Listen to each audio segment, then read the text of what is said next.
Will സ്മിത്തിനെതിരെ sexual harassment കംപ്ലൈന്റുമായിട്ട് violinist Brian King Joseph രംഗത്തെത്തിയിരിക്കുകയാണ്. ബ്രയൻ പറയുന്നത് തന്നോട് അപമര്യാദയായി വിൽ സ്മിത്ത് പെരുമാറി അതിനുള്ള കൃത്യമായ ഡീറ്റെയിൽസ് ഡോക്യുമെന്റ്സ് ഉൾപ്പെടെ സബ്മിറ്റ് ചെയ്യുകയാണ് ബ്രയൻ കിങ് ജോസഫ് എന്ന വയലിനിസ്റ്റ്.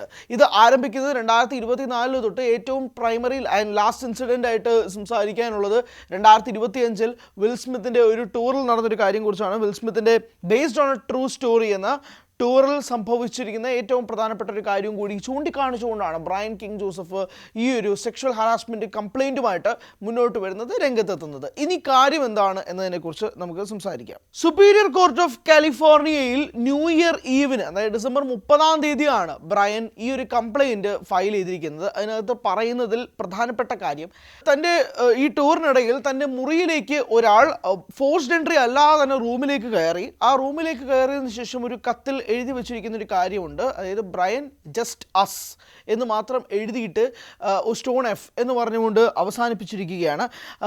ഞാൻ തിരിച്ചു വരും, നമ്മൾ മാത്രമായിട്ടുള്ളൊരു സമയത്തിന് വേണ്ടി എന്നത് പറഞ്ഞാണ് ആ കത്തിൽ എഴുതിയിരിക്കുന്നത്. അതിന് പിന്നാലെ എഴുതിയിരിക്കുന്ന ഒരു കാര്യം, എനിക്ക് നിന്നോടല്ലാതെ മറ്റാരോടും ഇത്രയും അധികം അടുപ്പം തോന്നിയിട്ടില്ല എന്നതും ഈ കത്തിൽ എഴുതി വെച്ചിട്ടുണ്ട് എന്നുള്ളതാണ് പറയുന്നത്. അതായത് ലാസ് വേഗസിൽ തൻ്റെ മുറിയിൽ ഇതുപോലെ താൻ അറിയാതെ ഒരാൾ അതിക്രമിച്ച് കയറുകയും ഇതുപോലെ എഴുതി വെക്കുകയും ചെയ്തു എന്നതായിട്ടാണ് പറയുന്നത്. ഇതാണ് വിൽ സ്മിത്തിന് നേരെയും വിൽ സ്മിത്തിൻ്റെ ടീമിന് നേരെയും ബ്രയൻ ഈ ഒരു കംപ്ലൈൻറ്റുമായിട്ട് രംഗത്തെത്തുന്നത് എന്നുള്ളതാണ് മനസ്സിലാക്കുന്നത്.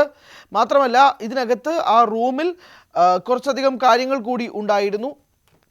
Wipes, beer bottle, red backpack, HIV medicines ഉൾപ്പെടെ ഉണ്ടായിരുന്നു എന്നുള്ളതാണ് മനസ്സിലാക്കുന്നത്. ഇതെല്ലാം തന്നെ അയാളുടെ മുറിയിൽ നിന്നും കണ്ടെടുത്തു എന്നതും കൂടി പറയുന്നുണ്ട്.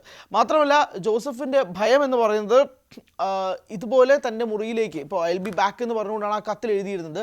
അതുകൊണ്ട് തന്നെ പെട്ടെന്ന് തന്നെ തൻ്റെ മുറിയിലേക്ക് ഒരാൾ ഇടിച്ചു കയറി വന്ന് ലൈംഗികപരമായ പെരുമാറ്റത്തിലേക്ക് നീങ്ങുമോ എന്നുള്ള പേടിയും കൂടി ജോസഫിനുണ്ടായിരുന്നു. അതുകൊണ്ട് തന്നെ ജോസഫ് എന്താ ചെയ്തതെന്ന് വെച്ചാൽ ആ ഹോട്ടലിലെ റിസപ്ഷനിസ്റ്റിൽ ഈ കാര്യം അറിയിക്കുകയും ചെയ്തു. ഇത് അറിയിച്ചതിന് പാടെ ജോസഫിനെ ടീമിൽ നിന്ന് തന്നെ പുറത്താക്കുകയാണ് വിൽ സ്മിത്ത് ചെയ്തത് എന്നുള്ളതാണ് ജോസഫിൻ്റെ കംപ്ലൈൻറ്റിൽ നിന്നും മനസ്സിലാകുന്നത്. ബ്രയൻ കിങ് ജോസഫ് എന്ന വയലിനിസ്റ്റാണ് ഈ ഒരു കംപ്ലൈൻറ്റുമായി രംഗത്തെത്തിയിരിക്കുന്നത്. ആ കംപ്ലൈൻറ്റിൽ ഇയാൾ ഇതെല്ലാം സൂചിപ്പിക്കുകയും ചെയ്യുന്നുണ്ട്. അതായത് ഇക്കാര്യം ഹോട്ടൽ റിസപ്ഷനിൽ അറിയിച്ചത് പാടെ തന്നെ ഈ ടീമിൽ നിന്ന് തന്നെ പുറത്താക്കുകയും ചെയ്തു. ആ പുറത്താക്കലിലൂടെ തനിക്ക് സാമ്പത്തികമായി വളരെയധികം നഷ്ടം സംഭവിക്കുകയും തൻ്റെ ഫെയിമിനൊരു ഇടിവ് സംഭവിക്കുകയും ഒക്കെ ചെയ്യുകയും ചെയ്തതിൻ്റെ അടിസ്ഥാനത്തിലാണ് വിൽ സ്മിത്തിന് നേരെ ഈ കംപ്ലൈൻറ്റുമായിട്ട് കാലിഫോർണിയൻ കോടതിയിൽ ഇയാൾ പോകുന്നത്. മാത്രമല്ല, ഈ കംപ്ലൈൻറ്റ് നിലനിൽക്കുന്ന സാഹചര്യത്തിൽ വിൽ സ്മിത്തിൻ്റെ ടീമിൽ നിന്ന് തന്നെ ഇയാളെ കളിയാക്കുന്ന രീതിയിലേക്ക്, പ്രത്യേകിച്ച് ഈ ഇൻസിഡൻറ്റിന് ശേഷം ഇയാളെ കളിയാക്കുന്ന രീതിയിലേക്ക് മാറി.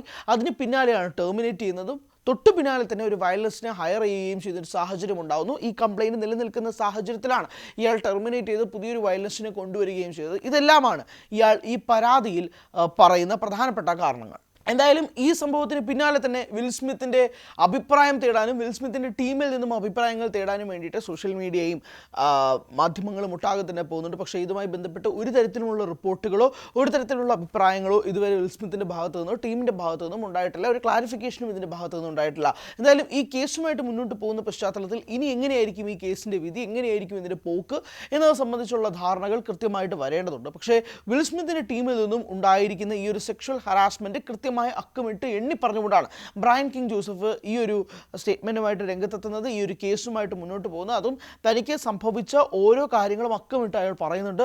അതോടൊപ്പം തന്നെ അതിനുശേഷം അയാളുടെ ജീവിതത്തിൽ ഉണ്ടാക്കിയ മാറ്റങ്ങൾ, അത് എത്രമാത്രം ഡൗൺഫോളിലേക്ക് നീങ്ങി, പരിപാടികൾ കിട്ടാതെയായി എന്നത് സംബന്ധിച്ച് പറയുന്നുണ്ട്.